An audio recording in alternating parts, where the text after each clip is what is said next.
ஏய் மச்சான், ஒரு நிமிஷம் பைக்கு வேணும்டா, ரீல்ஸ் எடுக்க. ஒரு பைக்கு ஒரு நிமிஷம் தெரியா? இப்போ பார்த்தாலும் பைக்குன்னு கேட்குறியே, நீ எல்லாம் சொந்த பைக்கே வாங்க முடியா? ஏன்டா என் உயிரை வாங்கி கொடுக்குறேன்? ஏண்டா நீ ஃப்ரெண்டுன்னு தாண்டா நான் உன்கிட்ட உரிமையாக கேட்டேன். உன்கிட்ட இருக்கு, நீ தைரியமாக பேசுவ. இருக்கிறவனுக்கு ஒரு வாழ்க்கை, இல்லாதவனுக்கு ஒரு வாழ்க்கை இல்லை. நான் ஃப்ரெண்டுன்னு தான் உன்கிட்ட கேட்டேன். நான் தப்பாக நினச்சிக்காரன். ஒரு பைக்கு நீயே வச்சுக்கோ. ஏய், நான் சும்மா டென்ஷனில் தான்டா சொன்னேன். நீ ஒன்றும் தப்பாக இருந்துச்சு, அதை வண்டி வந்து எடுத்துக்கடா. என்னங்க பார்க்குறீங்க? இதுதாங்க வாழ்க்கை. இருக்கிறவனுக்கு ஒரு வாழ்க்கை, இல்லாதவனுக்கு ஒரு வாழ்க்கை. அவன்கிட்ட இருக்க, அவன் பேசிட்டான்.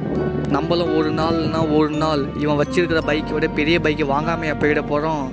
அப்போ இருக்கு இவனை மாதிரி ஆளுங்களுக்கெல்லாம்.